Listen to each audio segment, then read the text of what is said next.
Hello, welcome back. This is Mistermath, your chess instructor. Last time we went over opening principles.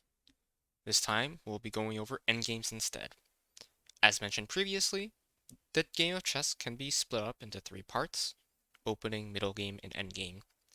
You may notice that we're skipping over the middle game depending on when you're watching this.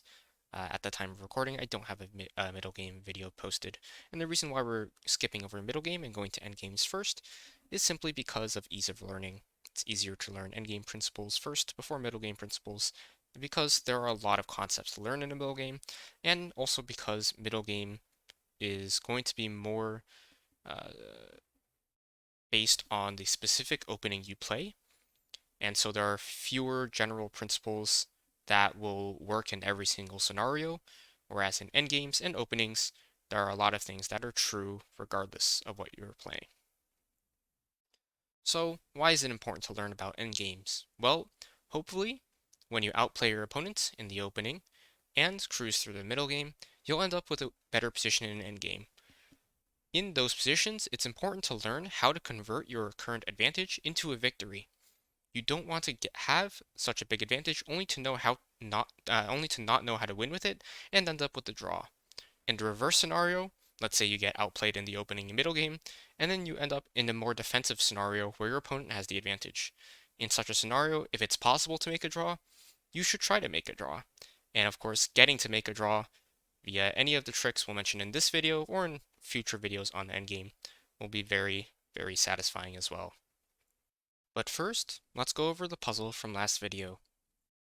So, as mentioned last time, we were going over openings, and the puzzle I left you guys off with was from the Grunfeld opening. So here are the moves for that.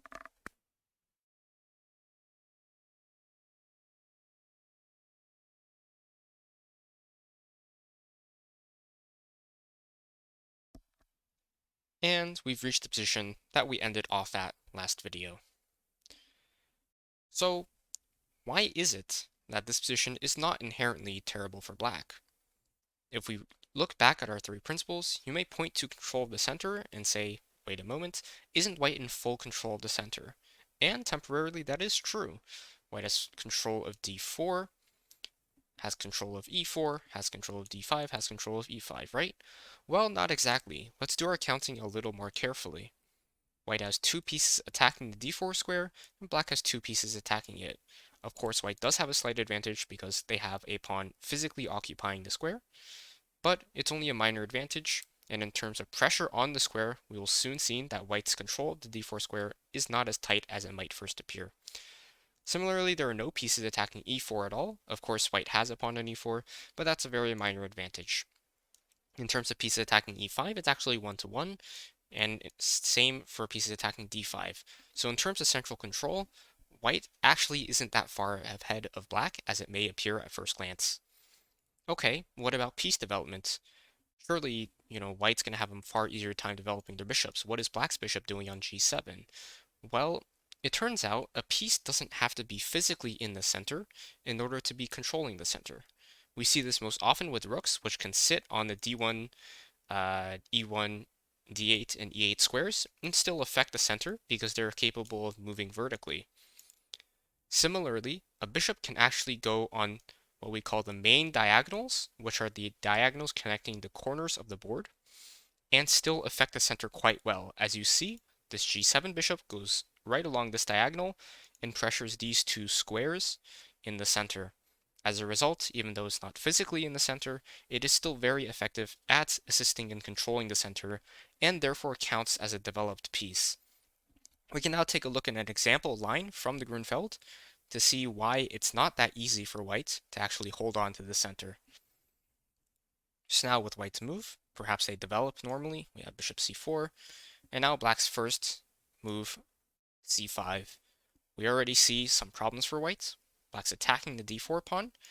White can't take because the pawn is pinned to c3, which is undefended, and that would result in a fork of the king and rook. So white must defend the pawn. Let's say bishop e3. Now black can add another attacker, knight c6. Look at how well black's pieces are fighting for control of the center and how shaky white's defensive it is. They must add another defender.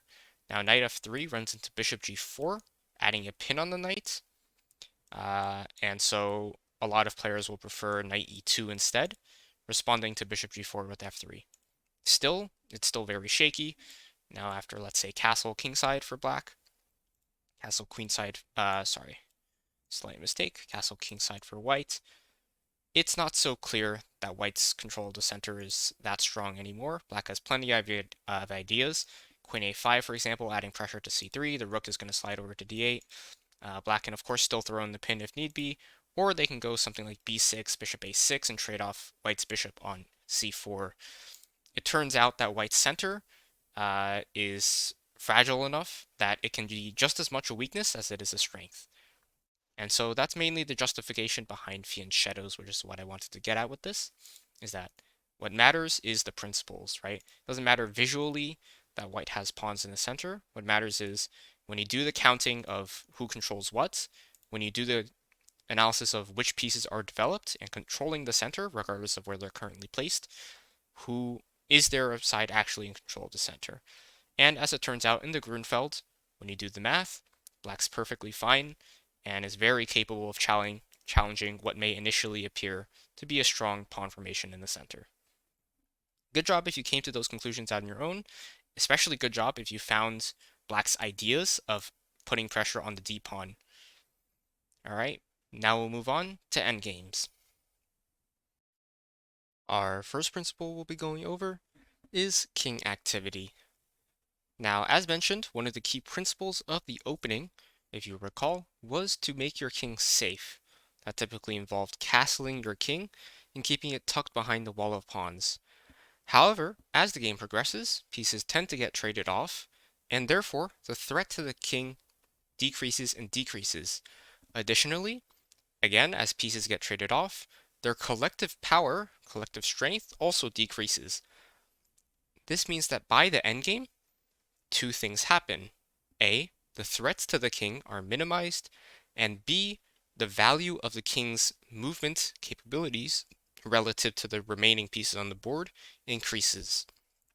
Therefore, at the right time, it is important to get the king out of their wall, out of the defenses, and have it start pulling its own weight. Here we see one such example. White's king is very exposed on f4 compared to black's king on h7. If this were an opening and the king were on f4, white would be in some serious trouble. However, this is an endgame, and as a result, this is actually a big boon for white. As you see, white is down a bishop, black has a bishop, white doesn't. By any metric, white is currently losing this game, and so the only thing they have is king activity, and we'll see that this is very important. First, let's analyze what happens if both white and black simply move their kings towards each other's pawns. There's king e5, king g6, king d6, king f4, king c6, king e4, and white's king is going to get there first because it was closer, because it was in the center.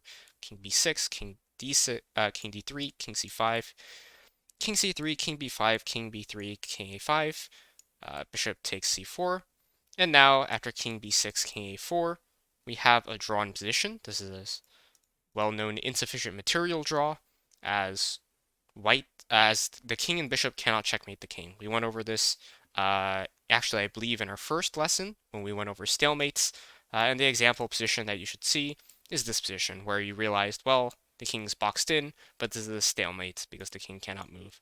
And as expected here, there's no way for black to make a checkmate, despite being up a bishop, so this is a draw. White's king activity was able to create a draw this way. But okay, you might say, what about if the bishop moved? So let's test that too. Let's go back. The pawns were here and here. So again, white to move. Let's see what happens. King e5, bishop d1. Can the king race the bishop? We now have king d6, bishop b3, king c6. Doesn't matter too much which pawn is taken since it's symmetrical. Let's say a4, king b6. Now the bishop has to move out of the way to threaten a push with the pawn, but the king is here in time.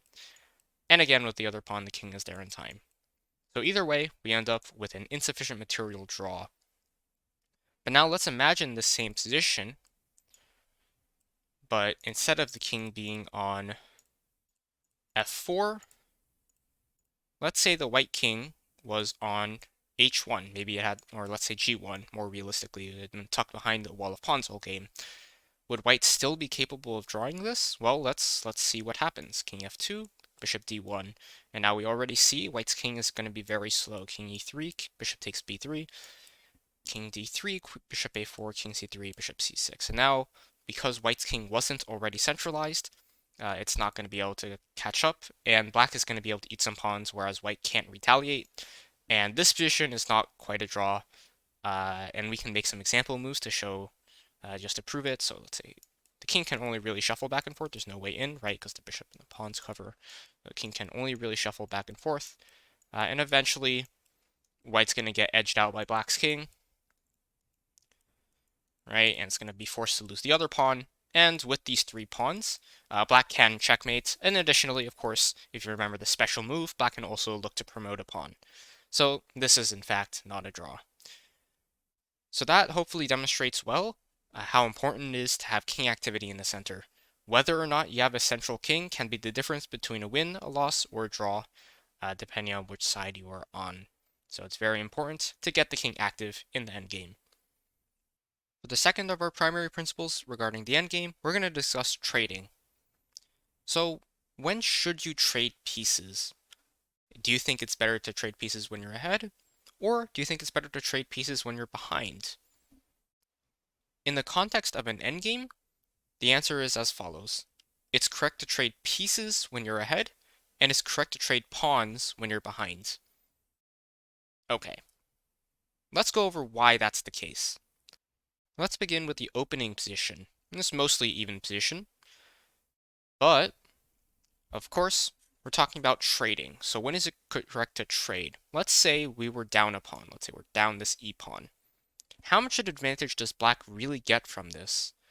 Well, sure, they get a small advantage, right? They have 8 pawns, we only have 7. Clearly that's an advantage for them. But it's not really clear how big of an advantage that is. Sure, they're up a pawn, but there's still a lot of pieces on the board, right? The pawns aren't the only part of the game, and there's still a lot of action to be had. A lot of things can still happen, and game outcome is very unclear still. Uh, Also, sometimes getting rid of a pawn can strategically be good for one side. For example, white would get to develop the bishop in just a single move now. So maybe that's actually a good thing for white. It's unclear, right? But let's see what happens if we take away pieces from the board slowly. Let's say we remove the queen. What would happen if that happens? Let's say we remove both queens from the board. Well, maybe it's still unclear, but white's queen doesn't have the ability to exit like it used to. So that's clearly a downside for white. Okay, what about the bishops? Remove these two bishops. Well, now it's clearly even worse. White's resource access that they got for losing this pawn isn't there anymore. What if we took away more pieces? Take away the other set of bishops. Uh, for the sake of it, let's take away all the pieces. Let's take away both the knights, both the rooks. And what happens is, as we take away more and more pieces, and you can confirm this by putting this into a computer, go ahead and run the computer calculations if you like. What happens is, as you take away more and more pieces, you'll find that black's advantage gets bigger and bigger. And this might not make sense at first. You're making an even exchange on both sides. Surely an even trade shouldn't impact one side over the other, right? But there's two ways to think about it. The first way is in terms of how noticeable is the advantage on the board itself, right? If you go back to that starting position, uh, the advantage wasn't very noticeable when there's so much material on the board, right? But once you get rid of all the pieces on the back rank, that advantage becomes far noticeable, far more noticeable, far more easier to play around, right? The other way to think about it, and the way I prefer, is to think about it mathematically. You might recall that each piece has a point value, right? So pawns are worth 1, knights and bishops are about 3 each, rooks are 5, queens are 9. You can think about the advantage as a fraction. So take the player with the more pieces, or more higher point value total, and put them as a numerator of the fraction on top. Take the player with the fewer pieces with the a smaller point value total and put it on the bottom. And let's say, for the simplicity of calculation, let's say both sides have a bishop, right? So how do we compare this to the to not having anything at all? Well, let's do the math, right? Black has 8 pawns, so that's 8 points, and then they have a bishop, so that's 8 plus 3 is 10 points in total. Do the same math for white. White has 7 pawns, that's 7 points plus 3 is 10 points in total. And when you do the math, that's 11 over 10, and that's about 1.1, right? Or basically a 10% advantage for black. Okay, now let's see what happens when you take away both of the bishops. And let's do the same math again. We have 8 pawns, that's all on black, so that's 8 points. 7 pawns, that's all for white, that's 7 points. And if you put that into a calculator, I think you'll get about a 14% advantage for black, because that's now a 1/7 instead of a 1/10 advantage. So even though the objective amount of points you are up is the same, the subjective amount of points you're up when you trade pieces is going to increase relative to the remaining firepower on the board, right? So when you're ahead, the general rule is you should trade pieces.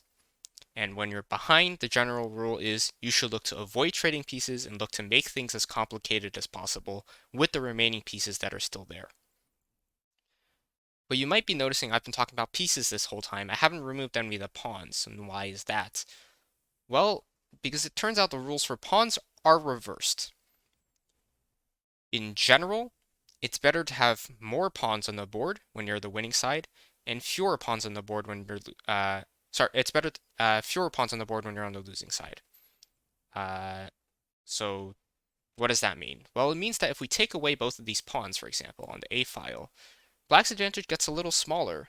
Take away both the pawns on the H file, a little smaller again. Take all the pawns on the G file away, a little smaller, a little smaller, a little smaller each time.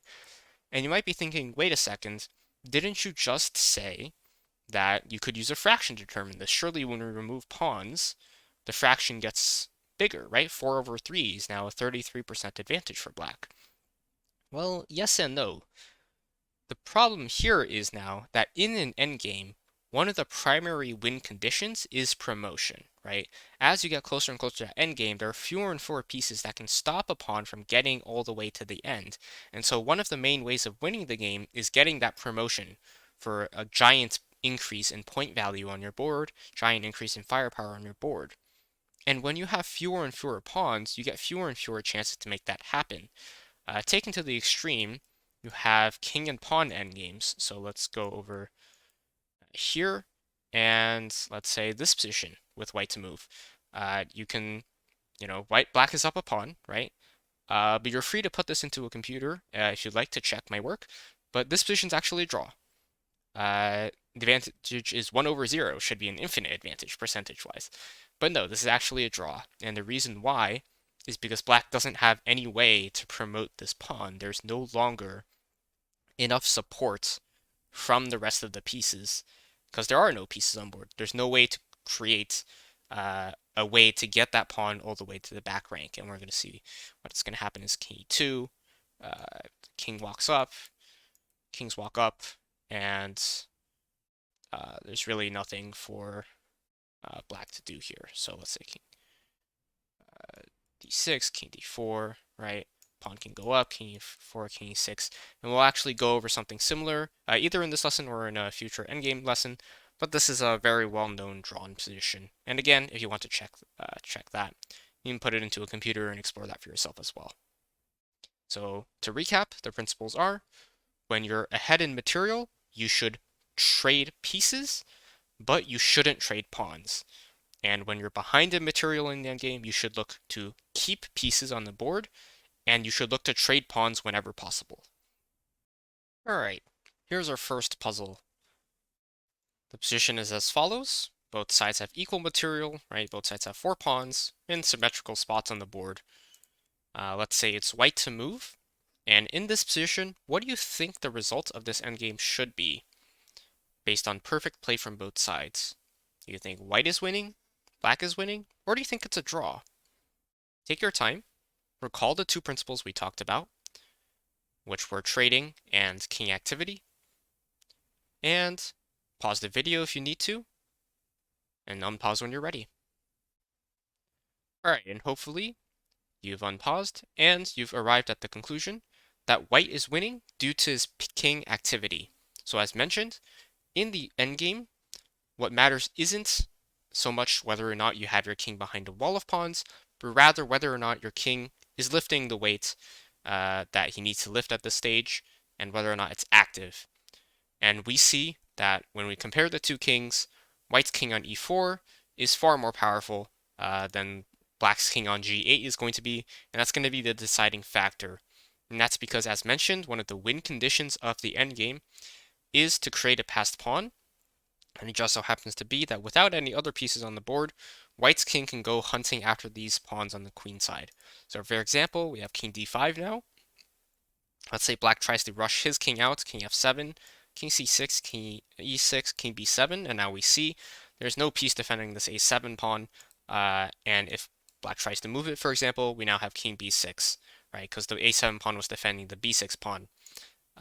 Now, maybe black tries to create counterplay on the other side, but as mentioned, since the king wasn't in the center, it's going to be very slow, so let's see how that goes. King e5, king a5, king e4, b4. Of course, black can't defend properly. There's going to be two pawns and a king supporting it, and the king cannot defend it, so it's going to try to rush on the other side. King f3, king b5, king g2, b6, king h2, b7, king g3, and white makes a queen well ahead of schedule here. And the queen's going to be able to mop up these remaining pawns, plus white has another queen that they can make. So good job if you said that white was winning because of king activity. And let's move on to the next puzzle. So our second puzzle is going to focus not on the other principle we talked about, which was whether or not you should trade your pieces, because that's more just memorization, but rather we're going to focus on the win condition of the endgame again that I've mentioned multiple times at this point, which is creating a passed pawn and getting that pawn to promotion. So in this position, we're playing white, and we're at a clear disadvantage in terms of king activity. Our king's actually completely incapable of moving forward, and should it step to the side, our opponent is just going to step to the side and also wall us off, and they're going to get to the pawns before we are. So we're clearly at a disadvantage here. Our only chance is therefore to try and create a way for one of our pawns to reach the end and do that special move that's called promotion. Pause the video if you need to, think about it. How can we maneuver such that we'll be able to promote one of our pawns into a queen and end up winning this game? Alright, and hopefully you've had enough time and you've unpaused. Let's go through all of our options, starting with king moves. So I mentioned that king moves won't get us anywhere, but maybe you still thought about it. Let's just make sure that doesn't work. So let's say king b1, king b3, and what you'll notice is that our king is completely walled off by our opponent's king. There's a concept called opposition, by the way, and we'll learn it possibly when we go over intermediate endgames, possibly when we do some of the easier endgames as well. It's a concept that'll come up very often in endgames, where two pieces stare at each other, and specifically kings in this scenario. It's usually with kings, and they cover each other's movements. And what happens is whoever's turn it is to move is at a disadvantage because they can't move forward. They have to step to the side. So let's say king c1, king c3, we still have opposition. King d1, king d3, king e1, and now our opponent can go, let's say, king e4. And they're attacking our pawns, and if we try to rush back to save them, king f2, king takes f5, king g3, king takes g5, we're not going to be there in time, and it's going to be our opponents making pawns that are unopposed, which are called passed pawns, by the way. That's why I think I used that term earlier. Pawns without any other pawns in the way are called pass pawns, and these are going to be able to promote and make queens, and that's going to be the game. So now that we're back here, let's take a look at our other options. Surely we could have done something else, right? Let's go over pawn to f6 first. Well, if there's pawn f6, let's say our opponent captures. We have only really two options because we have to respond to this. We can capture on f6 or we can play g6. Well, capturing on f6, they play h6, and now this is locked, and again, they have opposition on us, so this isn't going to end well. If we go g6 while they have two attackers, sorry, this is their pawn. If we go g6, they have two attackers, we have one defender, so this isn't going to end well either, because there's f takes g6, h takes g6, a takes g6, and of course our opponents are going to make queens. And I guess we might as well also go over h6, but of course after h6 they just capture our pawn on g5, and we're losing there too. It's the same deal with h6 actually, because it's symmetrical. H6, G takes h6, and of course we have the same options, G6 and G takes h6 and f6, and they all don't work. So the only pawn move that might be able to do something is g6. Let's see what happens, for example, after h takes g6 now. We've got two ways of capturing back, and we can go over both. If h takes g6, f takes g6, f takes g6, we end up with the same problem again. If we have g6, we take with the f pawn, we also have the same problem. There's f takes g6, h takes g6, and again, we don't get anywhere with this. So what can we do? Well, if we can't capture to win, can't use a capture to make a passed pawn, maybe we can use another move. Our only two moves left are to push our pawns forward. And hopefully you see now that we have a way to break through. It's not h6.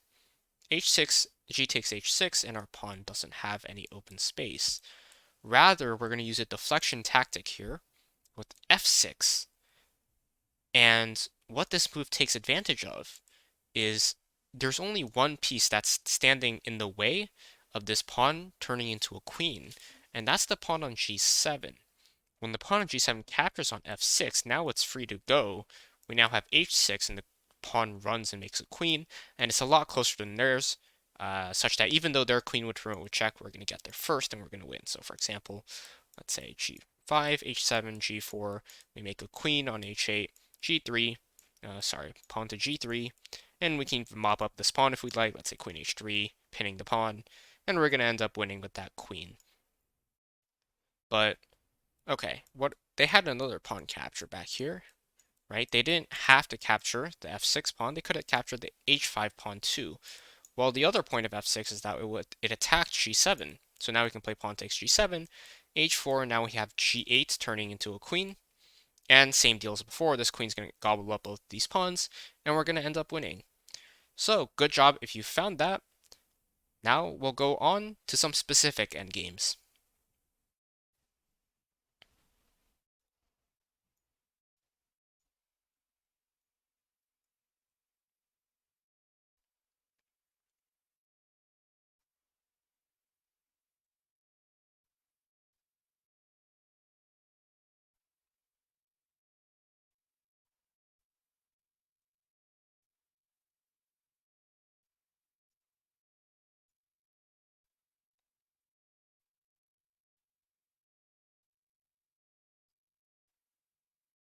Okay, during that last puzzle, you may have noticed that I talked about how after we make a queen, we're going to end up winning, but I didn't really elaborate on how. So let's go over the techniques of how to actually win with the queen. The trick for winning with the king and queen against the king, with nothing else on the board, is going to be to keep our queen at a knight's distance from their king. In doing so, we're going to slowly push the king back until it's edged into the corner, and then we're going to bring our king over, because remember, king activity is important. We use our king to deliver the finishing blow. So what does that look like? Let's start with this position. Our king and queen are on the starting squares, their king is in the center. Again, we need to drive the king toward a corner. So we need to start by moving the queen towards a square where it's a knight's distance from a king. Well, here are the following squares which would be a knight's distance from the king, and we're going to choose g4. So we see immediately the advantages of this. Our queen cuts off a lot of their king's space, but because our queen has infinite range and our king doesn't, there's no way for the king to try and counter. There's no way their king can ever attack our queen as long as we keep it at a striking distance, because our king and queen move in the same direction. So their only options are to retreat. Let's say king d5. Now we can keep our queen in that nice distance, queen f4. King c5, again, we keep the queen in that nice distance, queen e4. But you may have noticed that this box isn't you may have noticed that this box isn't entirely perfect. They can step to b5, sure, but they can also step to d6. So what happens if they do that?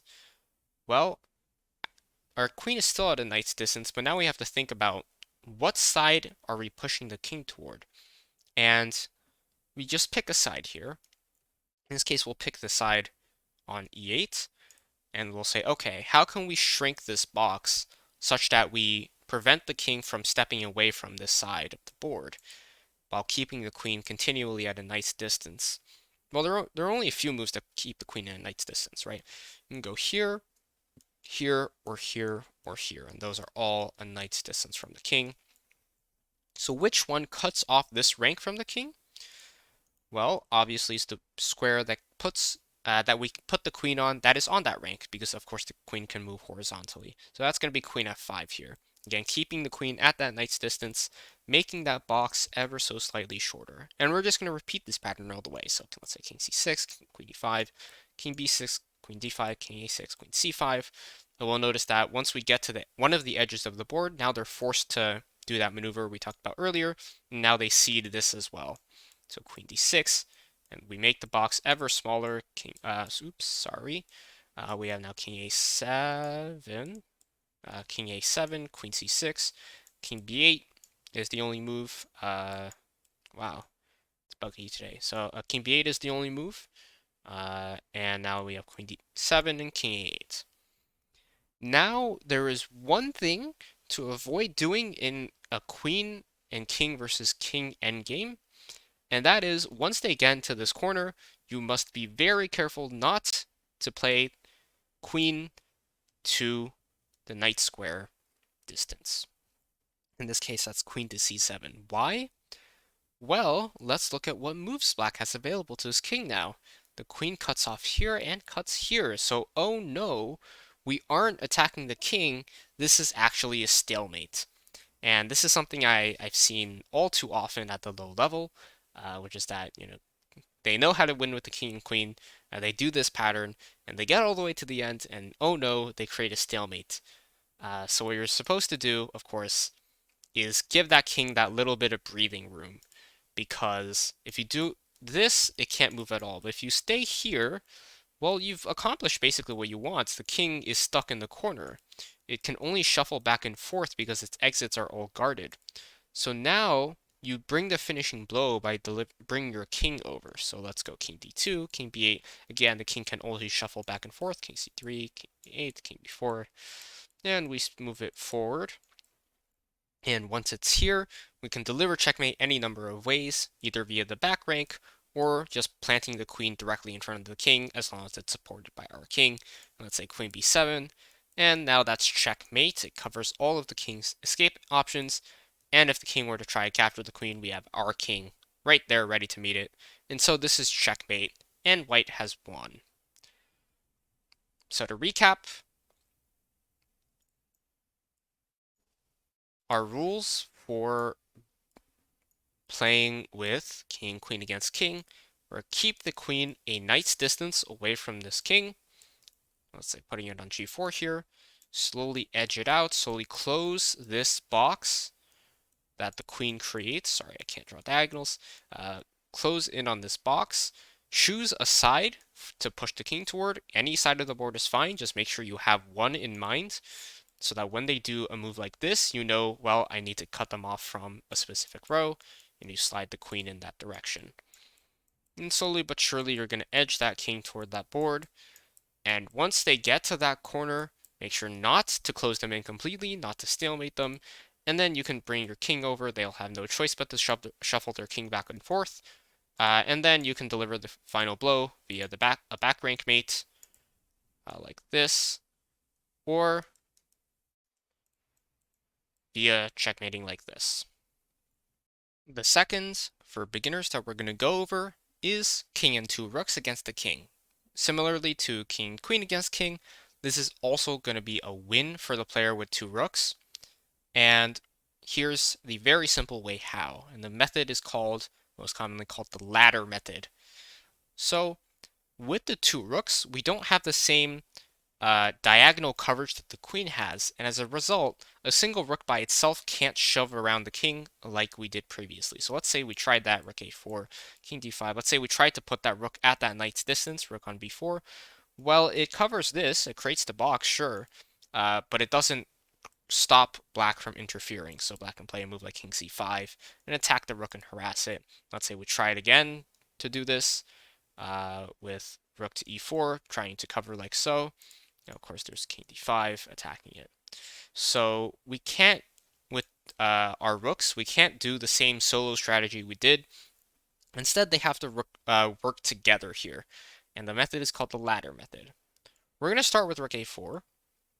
We're going to cut off one row at a time and push a king toward a chosen side. Again, for visual clarity, we're going to choose this back rank right here. So this rook cuts off this row from the king.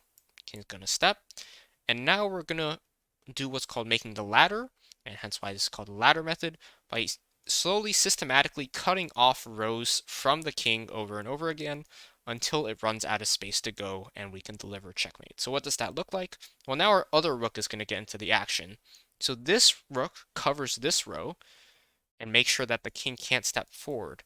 We're going to use our other rook to make sure it can't step sideways, which means that we're going to force it back towards that back row. So where can this rook move to? Well, that's very simple. It can go to h5 here, attacking this king. The king's in check. It's got to make a choice. It can't go forward because of this rook. It can't step to the side because of this rook. It has no choice but to move backwards. And now we continue the ladder pattern. So this rook now covers this row. We need to use our other rook to cover this one, and of course that means rook to a6. And again, the king is presented with the same conundrum. The ladder is slowly being formed. It has no choice but to keep going up. King now to b7. Now, don't be too hasty. It would be a mistake now to go rook h7 because of course our rook is under attack. So whenever the rook is under attack, just slide it over to the other side. However, you don't want to impede rook h7, which would be our next move. And so we would move the rook to one square away from the other rook. So here that's g6, so that both rooks have complete vertical freedom here. If we had gone, for example, rook to h6, after king c7, if we tried to continue the ladder, our only choice would be to move the rook that is currently holding this rung up the ladder. And so what would happen is we leave this gap open for the enemy king to walk into. And so we don't continue the pattern. So instead we move the rook here.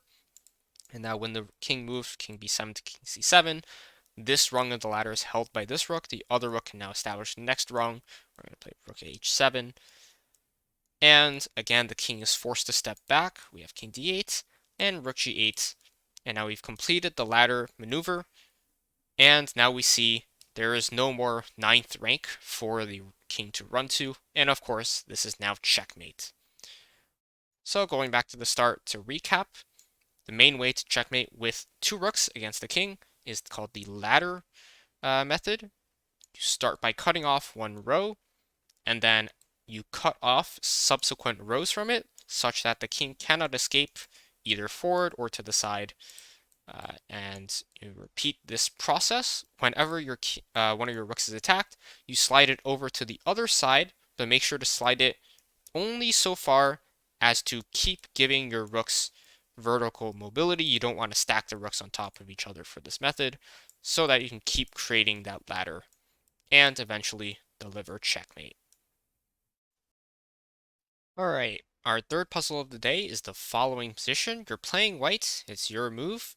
You've got that giant advantage of being a queen up, king and queen versus king endgame. Now it's your job to try and convert. We have checkmate in 2 in this position. Can you find it? Challenge yourself to try and find checkmate in 2. If you can't find checkmate in 2, name the 2 squares you want to move your queen to start the pattern we discussed previously. Take your time. Pause the video if you need to, and unpause when you're ready. Alright, For those of you who tried the checkmate in 2, hopefully you came up with the move queen to e7 check, noticing that the queen cannot be captured by the opposing king because it is defended, and now black only has one move, and that's king c8, and now we can follow up with queen c7, creating that checkmate, and again, black king cannot capture on c7 because our king on d6 is defending it, so great job if you found that. If you didn't find that, hopefully you identified that our queen should be at a knight's distance from our opponent's king, and that means somewhere on b7 or f7. Of course, if we move our queen and our opponent moves their king, we're going to have to adjust that, but it's not a big deal. We can get our queen to the 7th rank, and then from there, no matter where it goes, we can keep it at a knight's distance from the king. However, hopefully you also didn't think of the move queen to e6. Uh, and you might have thought of this move either when trying to make the two-move checkmate, thinking, oh, I can go queen to e6 and then d7, or create a back rank checkmate, or I can go here and create the knight's distance from the opponent's king. Because let's see what happens if you do that. With queen to e6, well, where is black going to go? Again, the queen covers like so, and this time the king covers c7. And what we have is another stalemate. So this is another pattern to watch out for in these king and queen endgames. Because if you have the king and queen like so, and the kings are adjacent like so, on the same row, and the king is opposite, and there are no other pieces on the board, well, this is actually a stalemate position. So do watch out for that. And the opposite is true, by the way. We've been talking about only when you have the advantage, but the opposite is always true for when you're on the defensive side. Let's say you're in a position where you only have a king and you're up against a player with the king and the queen. You should try and goad them into getting this sort of position. Of course, you can't force them to. Chances are they should win that position. But now you know the two main stalemate positions with the king and queen against the king. The first is this one with the king and queen adjacent, and the other one is in the corner with the queen at a knight's distance from the king that's in the corner. Both of these are stalemate positions. So if you're in that sort of scenario where you're down a queen, try and get one of these positions, try and get that stalemate. It'll feel very satisfying when you do so. Alright, and our fourth puzzle is going to be on the rook, two rooks, and a king endgame that we discussed earlier. Hopefully you remember the motif in that checkmate because our orientation of the pieces is now different.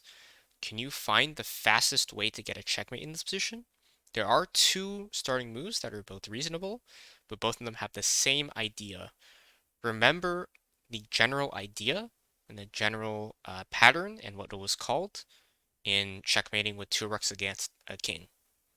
Pause the video if you need to, take your time, trying to find which moves would be suitable as a first move to begin the pattern. Alright, and hopefully you had enough time when you paused and you came up with the solution that it should be either rook e2 or rook e1. The answer to why that is because we should be pushing our opponent's king towards this side of the board here. So that means we should cut off this E column instead of rows. So you might recall last time we were advancing down this way and pushing the opponent's king. Sorry, I can't seem to draw an arrow. Pushing the opponent's king towards that 8th row. Well, this time we're putting them towards the A rank. So that means rook e2 or rook e1, either one would be fine. And then we're going to follow up with the ladder just like previously. So in this position, the E rank is covered. Therefore, we move our rook to d1, cover that D rank. Now the king must move. King c5, rook c2, right? King b4, rook b1. And of course, when they get here, we can't play rook a2, which means actually rook e1 is a little faster. But regardless, we can just swing over the rooks to the other side when they attack our rooks. And then we'll be able to deliver checkmate with rook to a8. And a sideways ladder this time. So good job if you found that. And we'll move on to the final puzzle of the day. Alright, here's our final puzzle. As usual, this is a more complex puzzle. This time, we're combining concepts from both the tactics lecture, if you want to rewatch that, and of course, some of the concepts we learned today. In this position, it looks at first glance about relatively even. You can count the material. Both sides have equal number of pawns, equal number of minor pieces. The white has two bishops and black has a bishop and knight, which is approximately equal, although, of course, the two bishops is ever so slightly better. And, of course, both sides have one rook. So it seems equal at first. However, white has a way to win a piece here, utilizing some nice tactics and some checkmate patterns we saw in this video when going over endgame checkmates. Do you see what it is? Good luck, take this puzzle home with you, and I'll see you all next week.